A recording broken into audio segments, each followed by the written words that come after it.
آج ہم ایک ایسی تاریخی شخصیت کے ابتدائی سیاسی نظریات اور کردار کا آپ کہہ لیں کہ گہرائی سے جائزہ لے رہے ہیں، جن کا نام 20ویں صدی کی تاریخ سے لازم و ملزوم ہے۔ جی ہمارے پاس جو مواد ہے وہ بنیادی طور پر جناح، اتحاد کا سفیر اور ہندو مسلم پل کے عنوان سے ایک تحریر کے کچھ اقتباسات ہیں۔ اچھا آج کی اس تفصیلی گفتگو کا مقصد محمد علی جناح کے سیاسی کیریئر کے اس خاص دور کو سمجھنا ہے جب ان کی تمام تر توجہ اور کوششیں ہندو مسلم اتحاد پر مرکوز تھیں۔ جی بالکل یہ وہ وقت تھا جب انہیں تقسیم کا نہیں بلکہ ایک متحدہ ہندوستان کا کہنا چاہیے کہ مضبوط حامی سمجھا جاتا تھا۔ یقیناً، اور یہ پہلو اس لیے بھی اہم ہے کہ اکثر تاریخی شخصیات کو، خاص طور پر سیاست دانوں کو، ان کے کیریئر کے آپ کہہ لیں کہ آخری یا سب سے نمایاں دور سے ہی پہچانا جاتا ہے۔ صحیح۔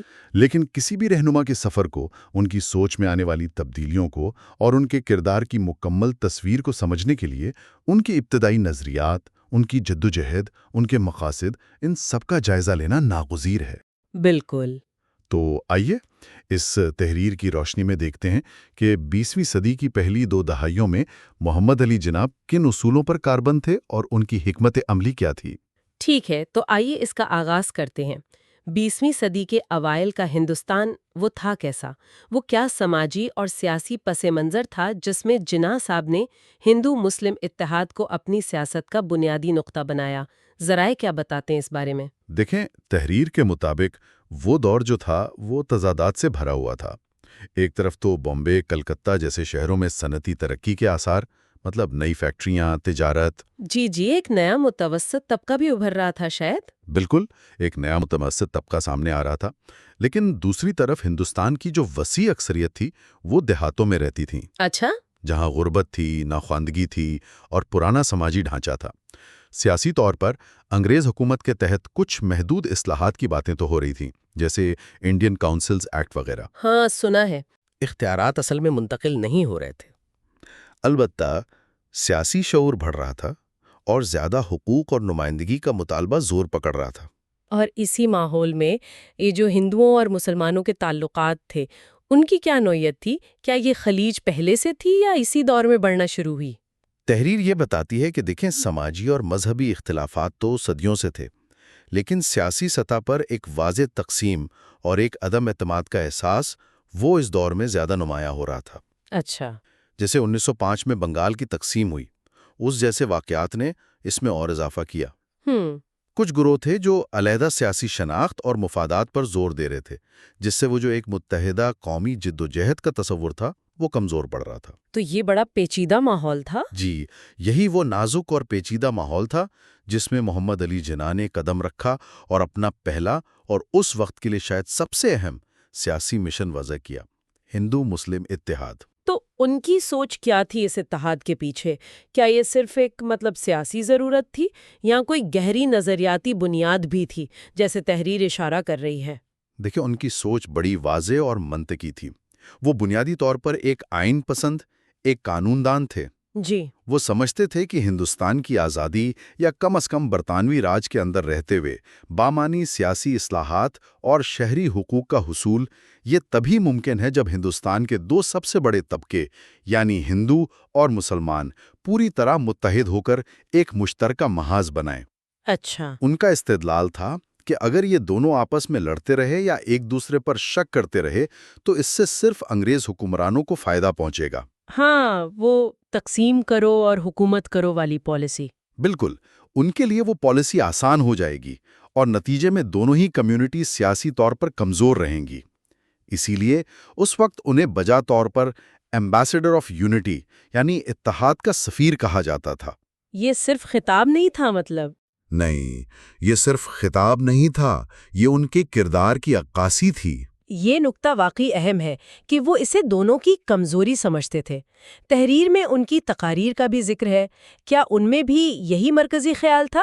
اور یہ جملہ جو اکثر ان سے منسوب کیا جاتا ہے، ہم سب اسی مٹی کے بیٹے ہیں، کیا یہ اسی دور کا ہے؟ درست فرمانا آپ نے۔ تحریر کے مطابق اس دور میں جناح کی تقاریر اور بیانات کا مرکزی خیال ہی یہی ہوتا تھا۔ اچھا۔ وہ مسلسل اس بات پر زور دیتے تھے کہ ہندوؤں اور مسلمانوں کو اپنے سیاسی اور آئینی حقوق کے لیے مل کر جدوجہد کرنی چاہیے۔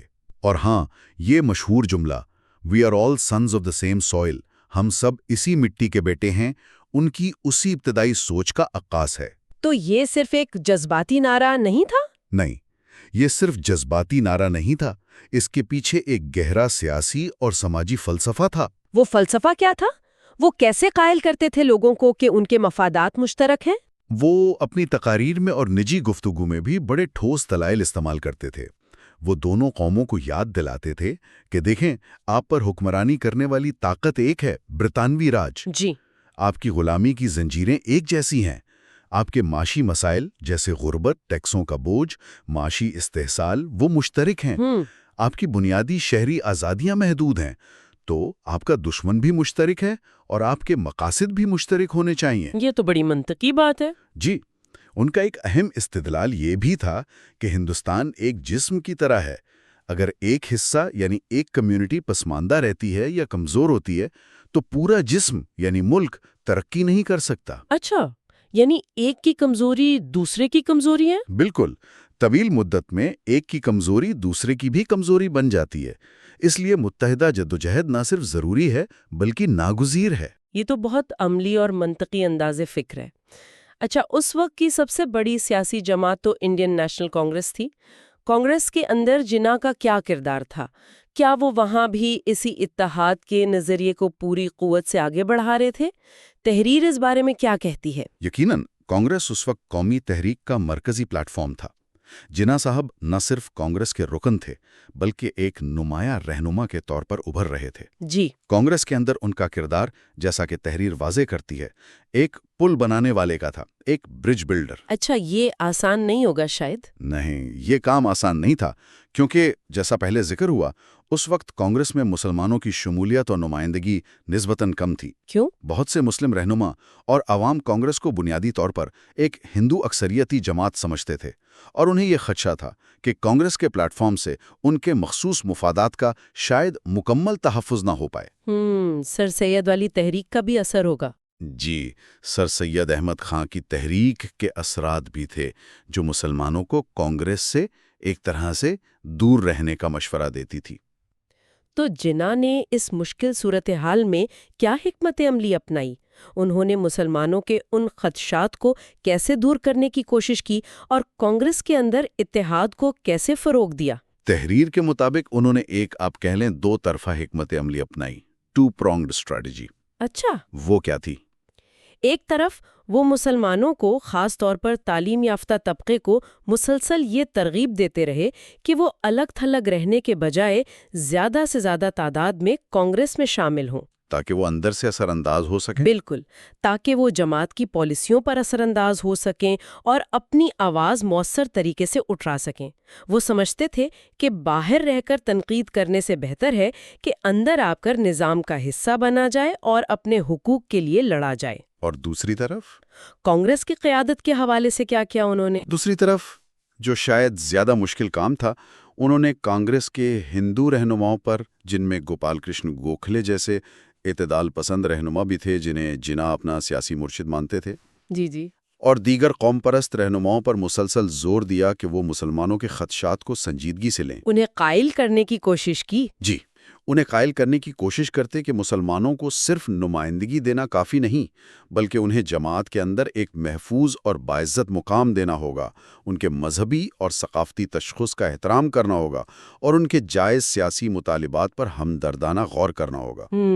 وہ دلیل دیتے تھے کہ جب تک مسلمانوں کا اہتمام حاصل نہیں کیا جاتا، کانگریس حقیقی معنوں میں ایک قومی ادارہ نہیں بن سکتی جو تمام ہندوستانیوں کی نمائندگی کا دعویٰ کر سکے۔ یہ تو واقعی ایک بہت نازک توازن قائم کرنے کی کوشش تھی۔ کیا تحریر میں اس بات کا کوئی ذکر ہے کہ کانگریس کے اجلاسوں میں ان کی اس کوشش کا رد عمل کیا ہوتا تھا؟ کیا انہیں مزاحمت کا سامنا کرنا پڑتا تھا؟ تحریر براہ راست اجلاسوں کی تفصیلی رودات تو نہیں بتاتی، لیکن یہ ضرور واضح کرتی ہے کہ جناح اپنی قانونی مہارت، منطقی استدلال اور واضح گفتگو کی وجہ سے جانے جاتے تھے۔ جی، وہ تو وکیل تھے نا؟ بالکل، وہ جذباتی نعرے بازی کے بجائے ٹھوس دلائل پر یقین رکھتے تھے۔ اجلاسوں میں وہ اکثر متحرک رہتے، مختلف دھڑوں کے درمیان جو اختلافات ہوتے ان کو کم کرنے، غلط فہمیوں کو دور کرنے اور مشترکہ مقاصد پر یعنی انگریزوں سے حقوق لینا؟ جی انگریزوں سے زیادہ حقوق کا حصول، اس پر توجہ مرکوز رکھنے پر زور دیتے۔ ان کی کوشش ہوتی تھی کہ بحث ذاتیات یا فرقہ وارانہ رنگ اختیار نہ کرے۔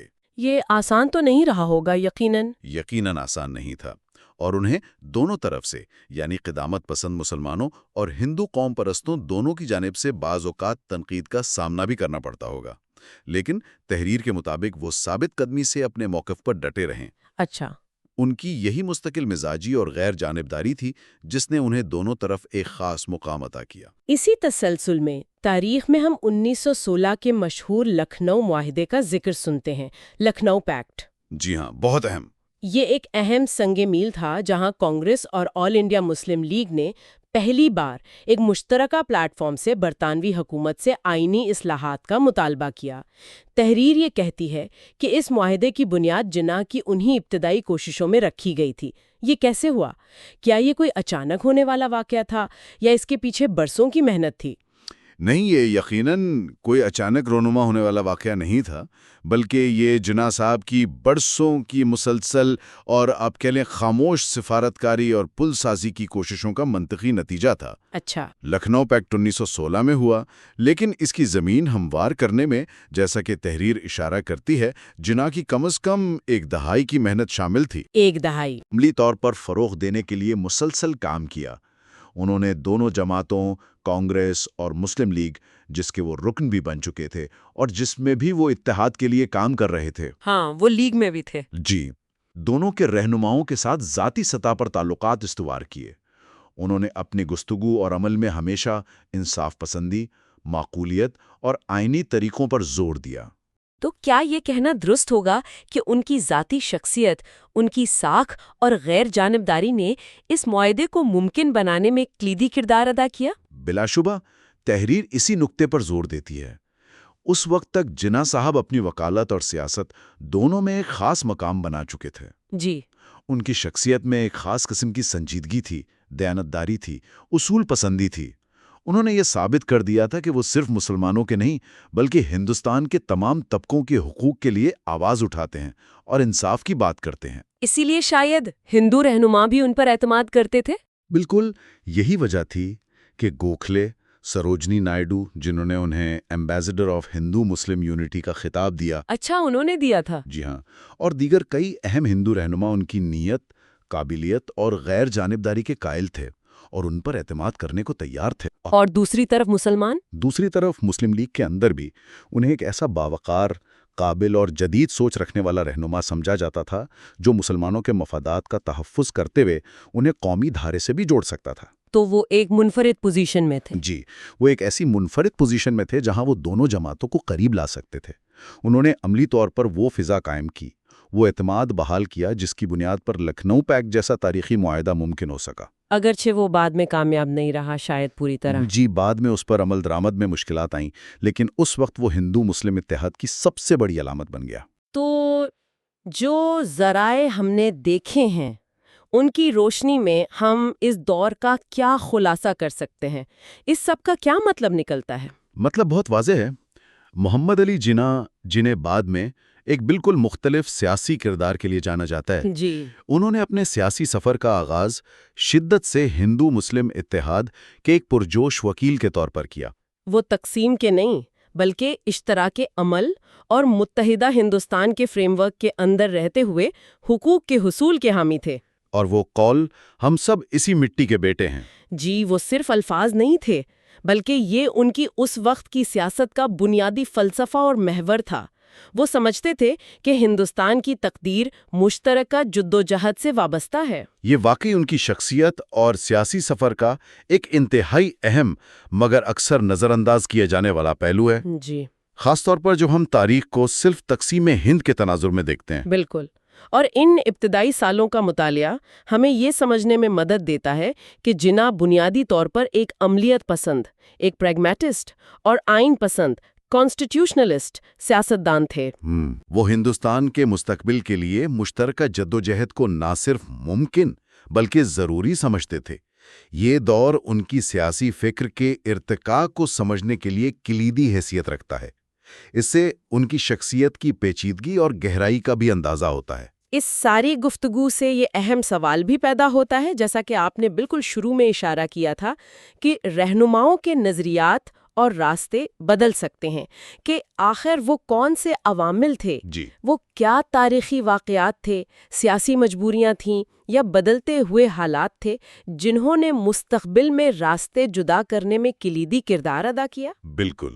وہ کیا تبدیلیاں رونما ہوئیں کہ اتحاد کا یہ عظیم سفیر جو کانگریس اور لیگ کو قریب لایا، بعد میں ایک علیحدہ وطن کے مطالبے کا سب سے بڑا علمبردار بن گیا؟ یہ واقعی ایک گہرا اور پیچیدہ سوال ہے، اور اس کا جواب کسی ایک عنصر میں تلاش نہیں کیا جا سکتا۔ یقیناً۔ دیکھیں، اس دور کے بعد ہندوستان کی سیاست میں کئی طوفانی تبدیلیاں آئیں۔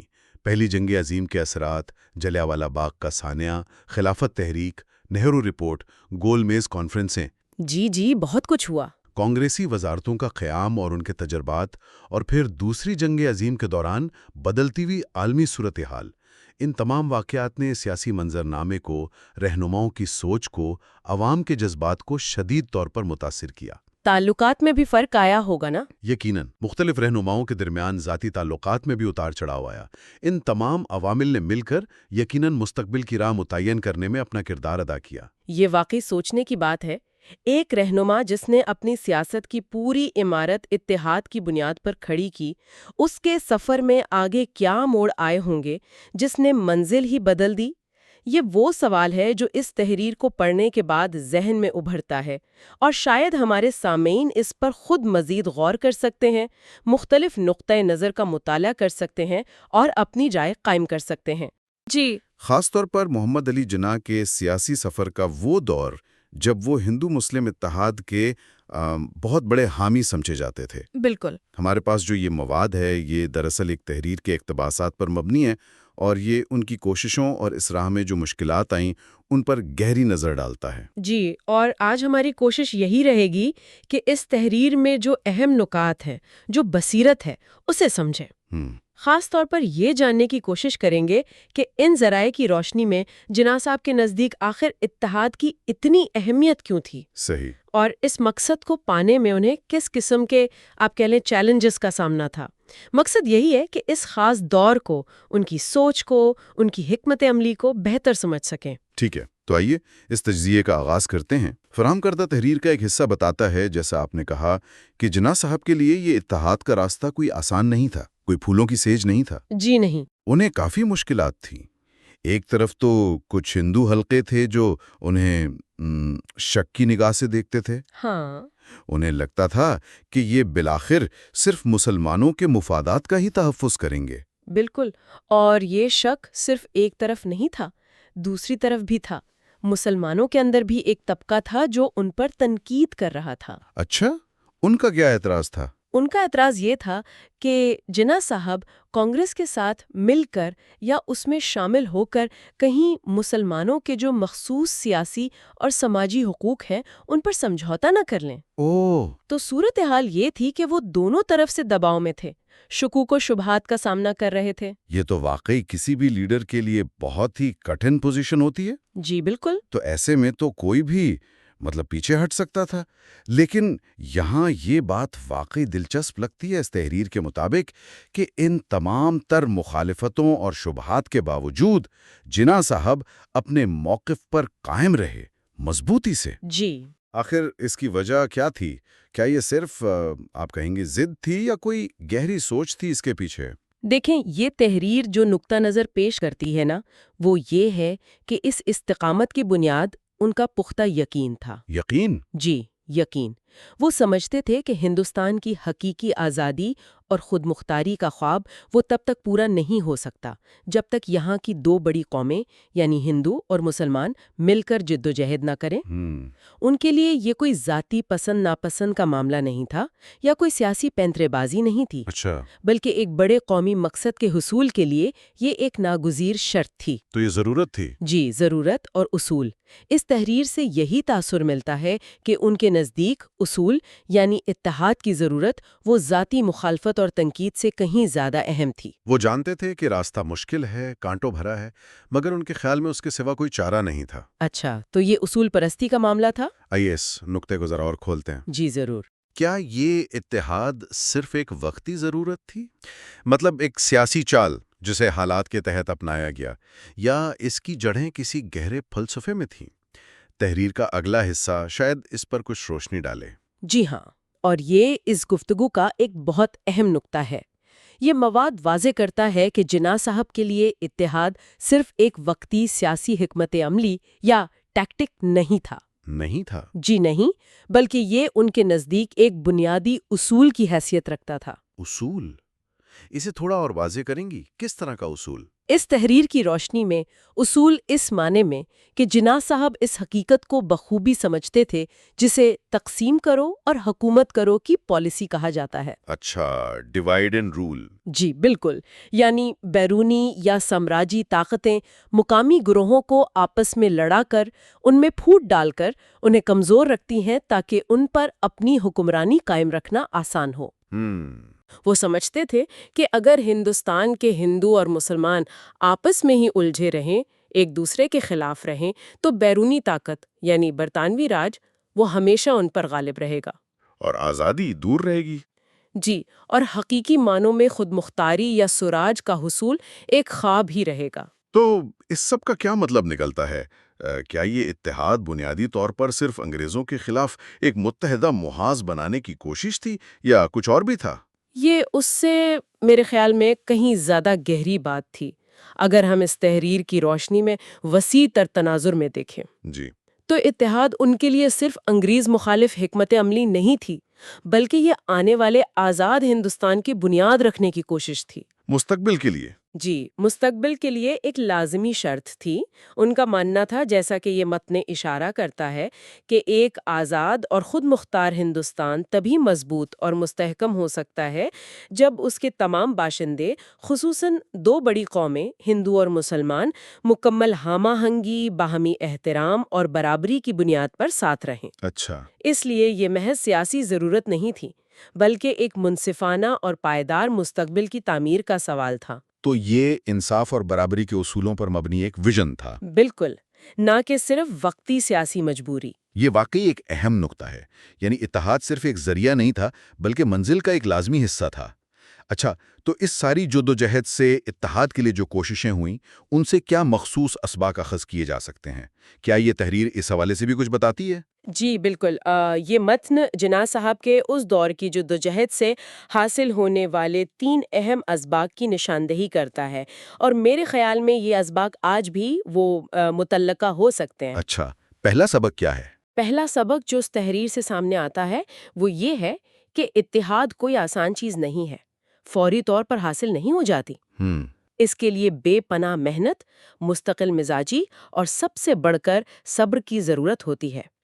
یہ دنوں یا مہینوں کا کام نہیں، بلکہ سالوں کی ریاضت کا کام ہے۔ صحیح، صبر۔ بالکل درست، اور یہ تحریر اس بات پر زور دیتی ہے کہ یہ صبر کیوں ضروری ہے۔ کیوں؟ کیونکہ گہری تاریخی تقسیم ہوتی ہے، شکوک و شبہات ہوتے ہیں۔ ان کی خلیج کو پاٹنے کے لیے، اعتماد بحال کرنے کے لیے محض اعلانات کافی نہیں ہوتے۔ ٹھیک ہے۔ اس کے لیے مسلسل عملی اور مخلصانہ کوشش درکار ہوتی ہے، جس میں وقت لگتا ہے۔ سمجھ گیا۔ اچھا، دوسرا اہم سبق جو یہ تحریر اجاگر کرتی ہے وہ باہمی احترام کا ہے۔ جی، یعنی اتحاد کی بنیاد یہ ہونی چاہیے کہ کوئی ایک کمیونٹی، چاہے وہ اکثریت میں ہی کیوں نہ ہو، وہ دوسری کمیونٹی پر حاوی ہونے یا اسے دبانے کی کوشش نہ کرے۔ جی ہاں، اور اس نقطے کی اہمیت یہ ہے کہ یہ متن حقیقی اتحاد کی شرط بیان کر رہا ہے۔ شرط؟ جی، شرط۔ اس کے مطابق سچا اور پائیدار اتحاد صرف برابری کی سطح پر ہی قائم ہو سکتا ہے۔ جہاں ایک فریق دوسرے کو کمتر سمجھے یا اپنے تابع کرنے کی کوشش کرے، وہاں اتحاد نہیں ہوتا، وہاں تو محکومی ہوتی ہے۔ بات تو صحیح ہے۔ اس لیے باہمی احترام اور حقوق کا مساویانہ احساس وہ لازمی ہے۔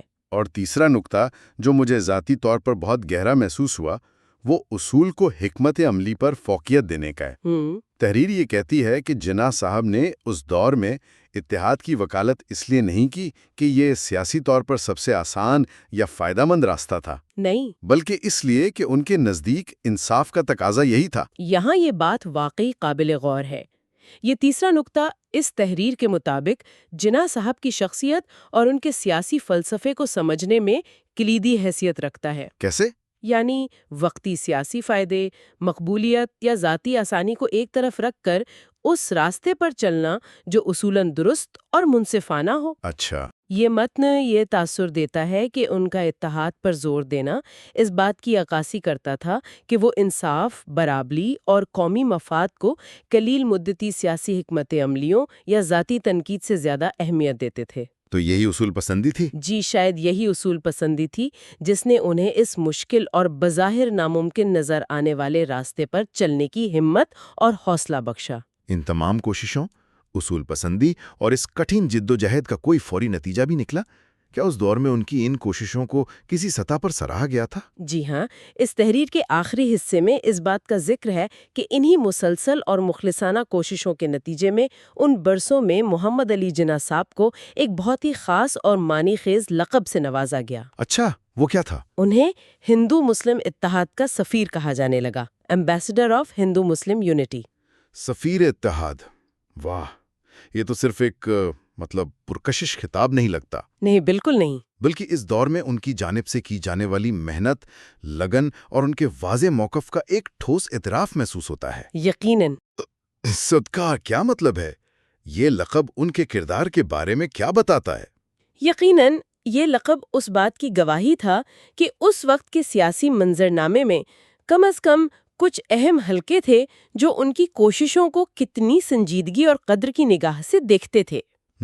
یہ ان کے اس کردار کا اعتراف تھا جو وہ اس مخصوص تاریخی لمحے میں ادا کر رہے تھے، لیکن یہاں یہ سمجھنا بھی ضروری ہے کہ یہ کوششیں کس تناظر میں ہو رہی تھیں۔ کس تناظر میں؟ یہ وہ دور تھا جب ہندوستان میں آئینی اصلاحات یعنی کانسٹیٹیوشنل ریفارمز کی بحث زوروں پر تھی۔ اچھا، وہ مونٹیگیو چیمسفورڈ وغیرہ؟ جی، اسی طرح کی۔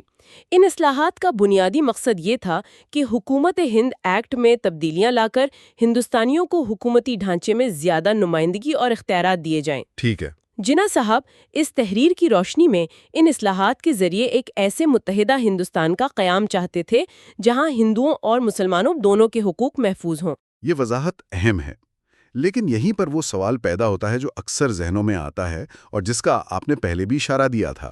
جی، وہ شخصیت جو کبھی ہندو مسلم اتحاد کا سفیر کہلائی، وہی بعد میں ایک علیحدہ وطن پاکستان کے قیام کی سب سے بڑی محرک قوت کیسے بن گئی؟